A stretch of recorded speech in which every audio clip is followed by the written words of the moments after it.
Well, what we did was we first started getting involved in school board meetings and tried to be diplomatic with the existing board members. We realized very quickly that they didn't want to work with us, conservative Christians. Everybody's afraid of losing their 501c3 for some reason. I'm one of the pastors that I'm not afraid. Really, all that does is it makes it so that way if anybody's given a contribution to your church, they're able to write it off on their taxes. If you lose your 501c3, they can't write it off on their taxes. And I tell my congregation, look, if you're doing a contribution to the Lord for a tax write-off, you're doing it for the wrong reason, and they all get that. You know, we hired a private investigator to do full background checks because we knew that the opposition was going to do that. So we want to find out, is there anything that's going to come up? And so we did that. We put a team of interviewers together and had a panel interview, asked them all sorts of very difficult questions. We went to their neighbors' houses, knocked on their neighbors' doors and said, hey, your neighbor here is going to be running for school board. What do you think about that? I really wanted to make sure that we had good candidates. We also went to their pastor and talked to their pastor and said, hey, is this person serious about their faith? You know, what can you tell me about that? How did you find these people? Because it's tough to find competent people who are willing to serve. It seems like the competent people don't have anything to do with this, and the people who want to do this aren't always competent. How did you get that done? Yeah, so what I did was I went house to house. We held informational meetings. We told people, hey, bring 40 to 50 people into your home.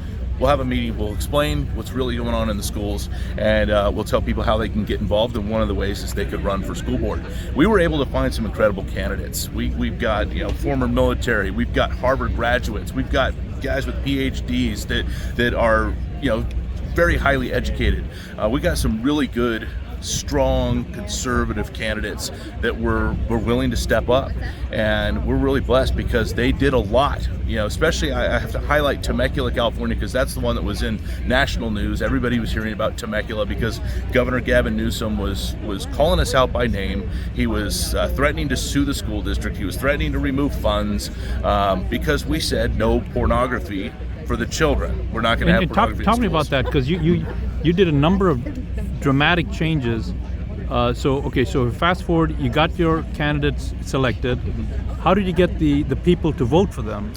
And we put a ground game together, helping knock door to door, introducing our candidate to people, holding rallies for them in the community. Wow. Everything we could do to make sure everybody knew who the pro-parental rights, the ones who are going to ensure the parents' ability to direct the upbringing of their children, who those candidates were. And it was very successful because our candidates overwhelmingly won. So now your candidates are now on the board, and just summarize the actions. Sure. You guys took some massive action. Sure, yeah. Day one, they banned critical race theory right off the bat. Within a couple of weeks, they had fired the superintendent. They hired a new superintendent. They fired the legal counsel, hired conservative legal counsel. They banned pornography, erotica, pervasive material from anywhere in the campuses. They put in a pro-parental rights policy that requires the notification to parents if a child is transgendering at school. For me, Ephesians 5:11 has been huge. To have no part in the wicked deeds done in darkness, rather we expose them. And that's what light does. God says we're the light of the world. Light is a revealing agent, and that's what God's word says in Ephesians 5:11. Reveal these wicked deeds, show people what's going on, and if we'll be what God told us we are, we'll be the light.